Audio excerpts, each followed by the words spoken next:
Hey guys, what is up and welcome back to my channel. My name is Ella and in today's video we're going to be talking about how to get motivated for online university.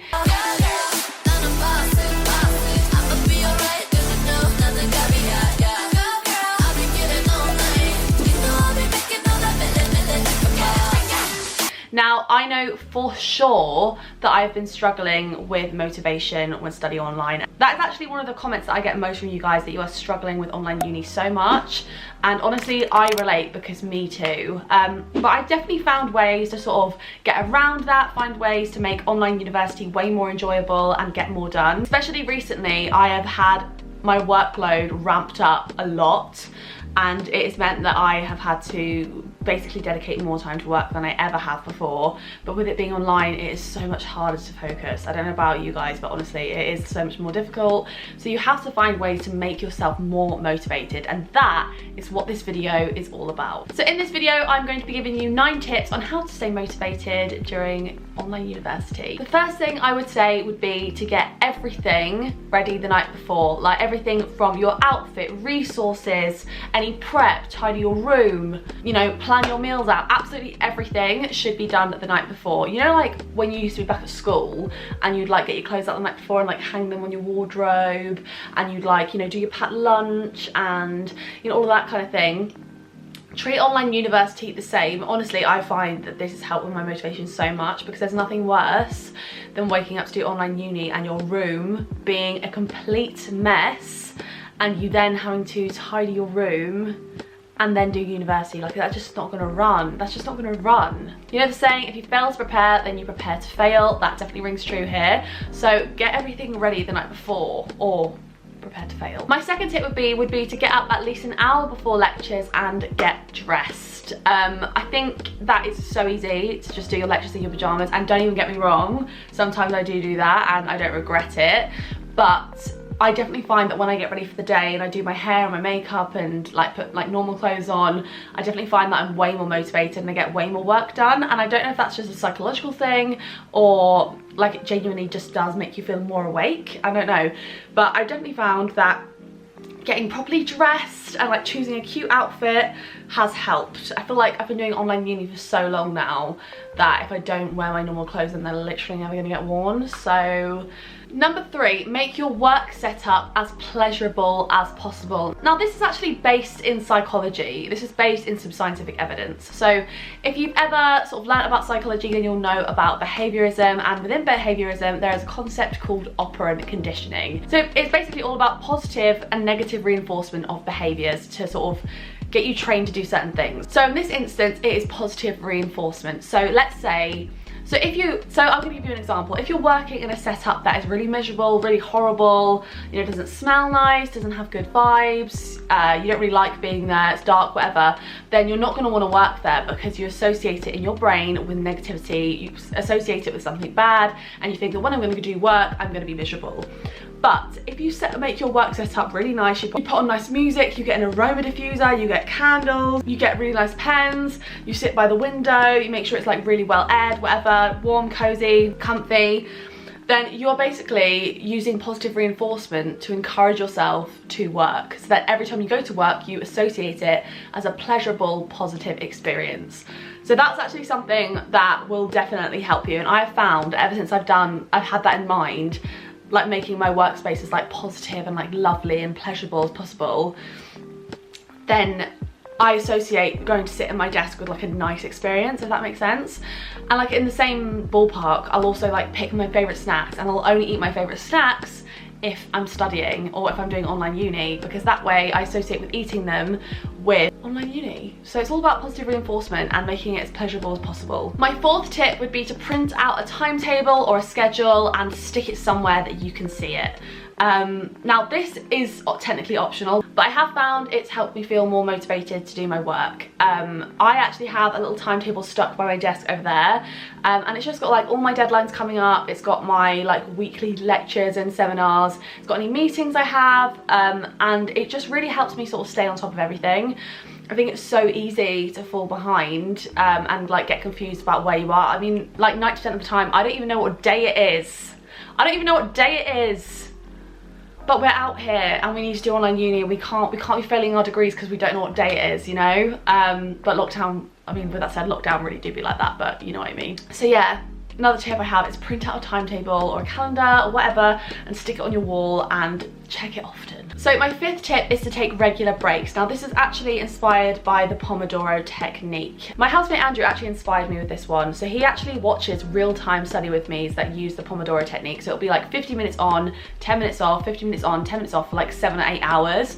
And he's found that actually it's allowed him to do way more work, because in your brain, 50 minutes doesn't sound like that long to study, really. It doesn't really sound like that long to do work. And a 10-minute break, you think, oh, that'll be right. But actually, when it sort of mounts up and you end up doing the full 7-8 hours, that's a lot of work you've done that you might not have done otherwise. And like, you can do this with different lengths of time too. You can do it with like 25 minutes, 30. You can do like 25 minutes on, 5 minutes off, 25 minutes on, 5 minutes off if you prefer like shorter times.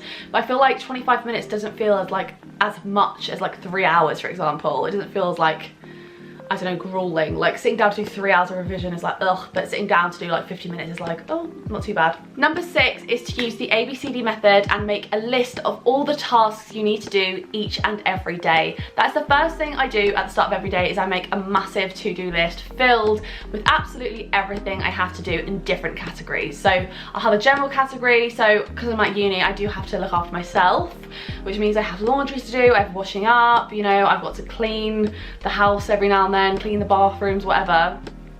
So I have like a general category where I put everything I need to do in that vicinity there. I have a university category where I put all of my uni work on there. I have a YouTube and Instagram category because obviously YouTube and Instagram is my job. And I have miscellaneous, which is just like random errands and other things I have to do. Say if it's someone's birthday, if I need to order their presents, that kind of thing. And then I will use the ABCDE method. I did actually make a TikTok about this. Don't forget to follow me on TikTok. My handle is @ella.houghton. The last O is a 0. But on my TikTok, I talked about this, and essentially the ABCDE method I actually found in my daily goal setter planner. I'll link it below. And basically it encourages you to prioritize your tasks from most important to least important. A being most important, E being least important, like extra, not necessary, but would be great if you did tasks. And this way it really helps you sort of prioritize your work and find what you need to do each day, because I find a lot of the time there can be things that wait and there can be things that need doing right now, but sometimes it's kind of hard to distinguish it because you kind of tend to do the easier things before you do the harder things, even if they're less important, if that makes sense. Okay, so my 7th tip is to know your weaknesses. Now, we all have things that very, very easily distract us.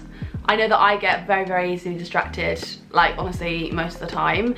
And my biggest weakness is by far my phone. So I have to take steps to stop myself going on my phone. For example, I use the Forest app, which I think actually I use the Flora or Forest app to stop myself going on my phone. So that's where like you plant a tree and it will die if you go on your phone. It's a very popular app. It's a very popular app. Look it up on the App Store. Highly recommend. But also I do things like I put my phone on airplane mode. I'll put it in a cupboard. I'll put it in a different room. Sometimes I'll put it downstairs because honestly, I get so distracted. And I know it's my weakness, and if it's next to me I will just end up spending hours on TikTok. It's ridiculous. So that's my weakness, but like obviously, you know, what is your weakness? You know, that it might be watching Netflix in the background and getting distracted. It might be socializing with your housemates. It might be, I don't know, wandering off and just not doing your work, playing video games or whatever. Know your weaknesses and take steps to put obstacles in between you and your weakness to make it like harder to access them. So my 8th tip is actually to have social breaks. Now this is important because I feel like when you spend all day sat in your room doing online uni, it's incredibly lonely because you're not really talking to anybody. I mean, obviously you have your lecturers on screen, but it's not really the same.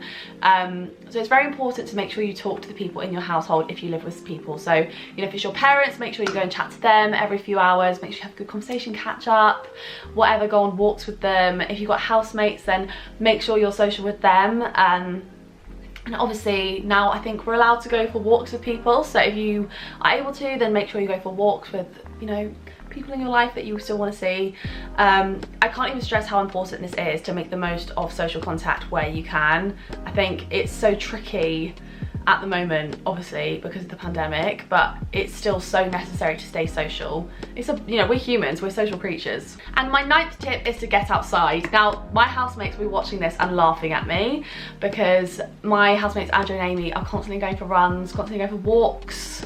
and I basically barely ever go for walks or runs. That's just not what I do. But last week I went on a few walks, and honestly I was so shocked about how energized and how good it made me feel about myself. I came back from like an 8k walk. I was like walking down like this lovely long river that we have in Nottingham, and it was like really like quiet, like no one was around, and I honestly had the best time ever. And I came back feeling so refreshed, so renewed, and I was like, wow, like walks are game changing, because you know we're barely leaving the house at the moment. The most fun place I go is probably Tesco. But I mean, we do love a Tesco trip, but you know. So yeah, make sure you are getting outside and getting your fresh air, getting your vitamin D. It's good for the soul, good for the mind, it's good for everything. And that just about rounds up my top tips on how to stay motivated whilst doing online at university. I really hope that you enjoyed this video, and I will definitely get back to doing more regular uploads soon. I've just been incredibly busy with doing my dissertation amongst other things, which I will share with you very soon. But yeah, I am planning on getting back on it. I've not forgotten about you guys. It's just been absolutely manic, to be completely honest. If you enjoyed this video, don't forget to give it a thumbs up and hit the subscribe button and the notification bell if you'd like a notification every time I upload a new video. If you'd like to follow me on Instagram, my handle is ella.houghton. Follow me on there for all the most up-to-date information on what is going on in my life, and follow me on TikTok. My handle is ella.houghton and the last O is a 0. I really hope that you enjoyed this video, and I will see you in the next one. Bye!